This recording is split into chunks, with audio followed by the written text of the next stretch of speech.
All right, so today we are talking about a big topic. This may be a little bit bigger video. We're talking about Western settlement and specifically about the Indian Wars. And it's a big and complex topic, but we want to make sure that we do it justice. So we're going to go ahead and jump right in. We have to set the stage a little bit here. So the first thing we have to understand is that lands in the West are opening up, or we're gaining more lands, right? Starting with the Louisiana Purchase and then the annexation of Texas. Then we finally have the Mexican Cession. We're a bicoastal nation. And all of those land acquisitions represent more land that's available for people to settle. Now, that land is a big deal. And it's not just that we have land, but now the U.S. government is really supporting and advocating a move towards the West. We're going to see that through a number of different bills that they sign. Their support is shown in things like the Homestead Act of 1862, where they're beginning to give land away to anybody who will move west. There's things like the Pacific Railway Act that tie the nation together and really support westward movement. All of these things being said is that the government is really interested in seeing the West become more productive economically, producing food crops and so forth. So they're actively encouraging people to move west. Then you've got the kind of big, broad idea of manifest destiny that not only can we, that yes, we had a right to, but also in many ways a responsibility to move west and to settle. One of our favorite sayings in this video series is land equals opportunity. And there's land, and that is opportunity for an awful lot of people who have never really been able to purchase land before. For them, this is a lifeline. And then finally, there's all sorts of poetry and writings and the frontier thesis, all these different things about kind of just going west, young man, go west. Very famous quote from poetry of the time. And the reality is that they thought that, especially in the post-Civil War world, was your opportunity lay out west. Your sense of adventure, your sense of manifest destiny, all that lies with moving west. So what we're going to see is that a lot of people are going to move west, and land that had traditionally been reserved for Native Americans or for generations and generations had been traditional hunting ground is starting to be settled. And so not only is it being settled, but traditional food source such as the buffalo herds are also being hunted and destroyed. And what we're going to see is that that really puts a lot of pressure on the Native Americans.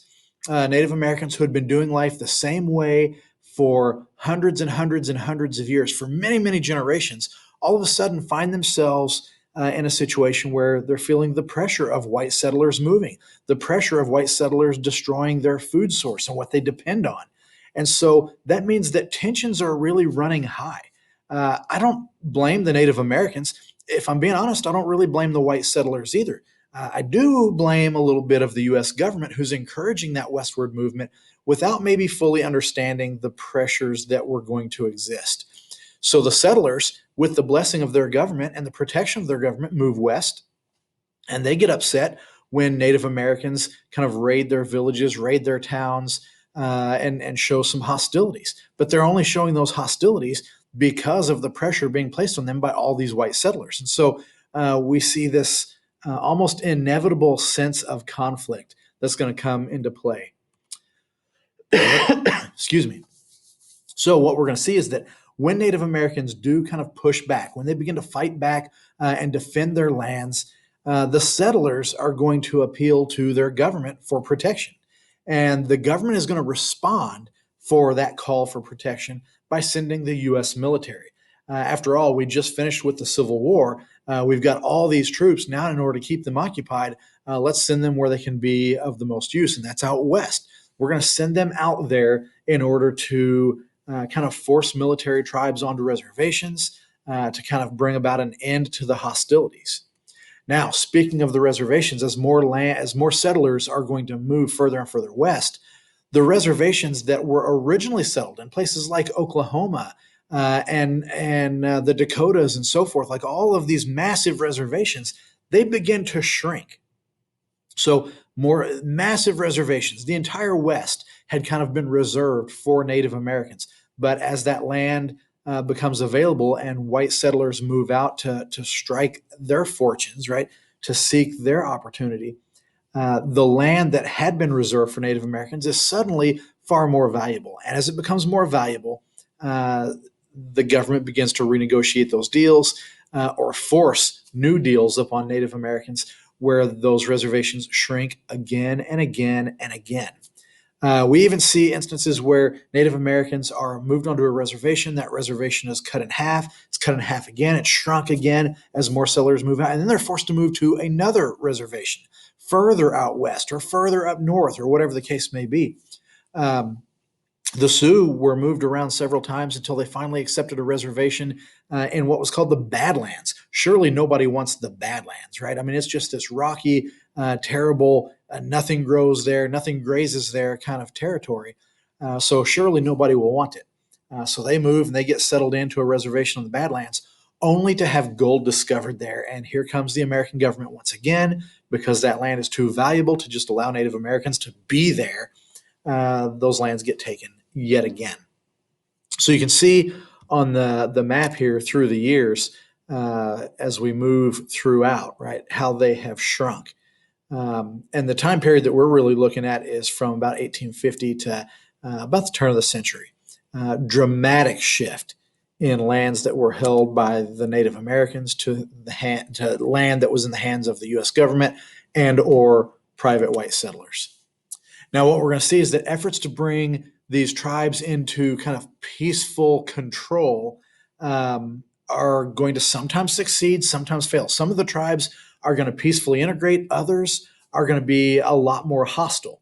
And it was those efforts to bring the Native American tribes under control that become known as the Indian Wars. There were a lot of different tribes, and so it seemed like one long ongoing conflict, and in many ways it was. But in some ways, it was also a series of smaller, more confined conflicts with each Native American nation.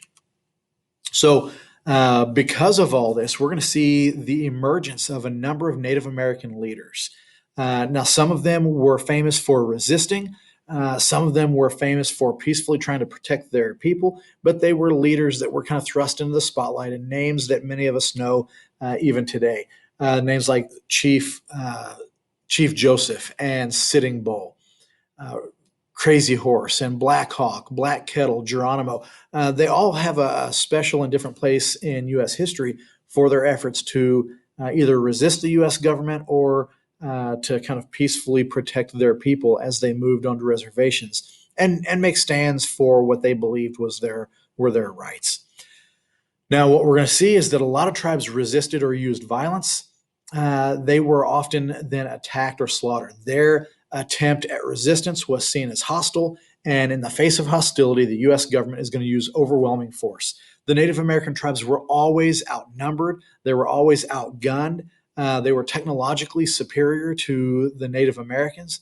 And as a result, try as they might, they're never going to be able to overcome the U.S. military. They may win a small skirmish or two here or there, but when they do, it adds fuel to the fire and causes more American soldiers to come onto the scene. So in the end, it looks as though that is inevitable. Many, many Native Americans are going to be slaughtered. There's going to be many, many massacres, and ultimately they're all going to be forced to succumb to the will of the U.S. government.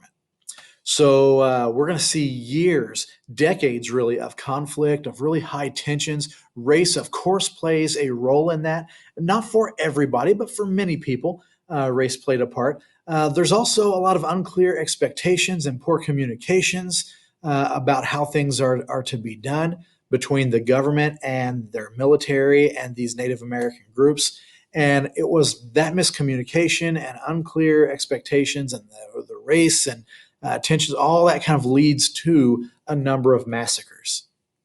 Now, one of the most famous of those massacres is called the Sand Creek Massacre, sometimes called the Shivington Massacre.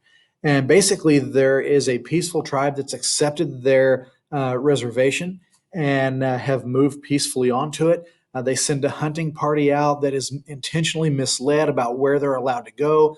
And that misinformation is going to be used as an excuse to attack the Native American village. The reality is that a lot of Native Americans were killed, and the vast majority of them were women and children. They were supposed to be under the protection of the U.S. military. They were very near to a military base at that time, military fort, I should say. And so it makes this all the more tragic that it was the women and the children and the elderly that were really massacred. Now, the military did come under some pretty heavy pressure for this, but again, the damage was done. What we will also see is that there's things like Little Bighorn, sometimes called Custer's Last Stand. And in this one, you've got the Sioux Nation that's being pursued by Custer and his troops. And they thought they were pursuing a smaller tribe of Sioux Indians. And what they discover is that the entire combined strength of the Sioux Nation had converged in one spot here at Little Bighorn. When they see that, Custer divides his troops and he's going to attack from the front and send the other portion of his troops around in kind of a pincher movement to outflank the Native Americans, hopefully attacking them both from both sides at the same time, kind of catching them in that maneuver. He did not know the lay of the land as well as the Native Americans did. The other half of his troops were slowed by the terrain, deep ravines that they had to navigate. So at the appointed time, Custer attacks and realizes that the Indian force that's there is way larger than he thought it was, and he and his men, now at only half strength, are just really quickly overcome.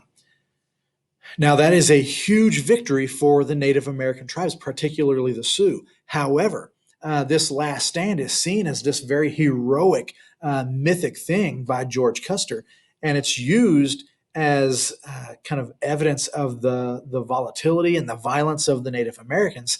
And so all it does is bring more U.S. troop strength to the area to overcome the Sioux Indians. So one of the things that we will see is that a new movement begins after the loss of so many different reservations and so many different tribal leaders and so forth. Native Americans really begin to kind of believe that maybe they've angered their gods, the gods that they worship, the spirits that they worship. They believe they are angry. They're not enjoying the protection that they once did from those gods and spirits and so forth. And so they think that they've angered them by kind of rejecting traditional life. They believe that maybe they have accepted too many of the white ways, too many manufactured goods, too many new methods. And so in order to kind of reclaim the protection of those gods, they create what's called the ghost dance movement. They begin to reject white ways, the use of rifles and manufactured goods for more traditional hunting methods and so forth. And then they begin this trance-like religious ceremony. It looks very wild from an outside perspective. From the white perspective, it looks wild and dangerous and almost maybe like it's this warlike dance, that they're preparing themselves for major battle. I think that that's probably just a misunderstanding of the cultures. But because of that misinterpretation, the ghost dance is really seen as something that's unifying the Native Americans, which to the government seemed very dangerous. And so the ghost dance is outlawed. And anywhere it is seen, anywhere that it is practiced, there's a major crackdown on those reservations. And that leads to the massacre at Wounded Knee. So we've had Sand Creek, or the Shivington Massacre. We've had a Little Bighorn, and now there is Wounded Knee. This is where we see the fall of Sitting Bull. He happened to be there at the time. They're participating in this ghost dance movement, and the U.S. military moves in. They're going to kind of collect many of the weapons. There's this forced surrender. But in the midst of that surrender, there is a fight that breaks out between one of the Native American tribespeople and one of the U.S. soldiers, and a shot is fired. Now, we don't know which side. We don't know if it was the U.S. military or the Native Americans who were surrendering. We don't know who fired the shot, but that shot set everybody on edge. There was already high tensions, and so this massacre breaks out. Again, a lot of Native American men, women, and children are going to be massacred in this, including the famous Chief Sitting Bull. Now, a lot of people said or believe that this was a misunderstanding because of that unknown shot that comes out. Other historians look at this as maybe a little bit of a retribution, a little bit of revenge for Custer and Little Bighorn.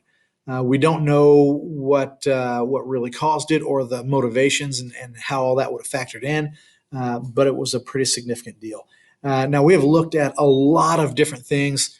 As I said before, the Native Americans really don't stand a chance. It's really only a matter of time. They resist as long as they can. They're moved from reservation to smaller reservation to smaller reservation still. They lose their food source. They lose their ancestral hunting grounds, ancestral burial grounds. It really kind of separates a lot of the tribes from their cultures. And it's really very sad in the process because the Indian Wars, in many ways, are going to amount to a little bit of a cultural genocide. So, very sad stuff. Make sure that you watch the videos regarding the Americanization of the Native American and the video that I've got on the Dawes Act. Both of them are coming very soon and play an important part. It's an extension of these Indian wars. So anyway, guys, really appreciate you watching. Make sure that you subscribe, leave me any comments. I'd love to hear from you, and I'll catch you in the next videos. Thanks.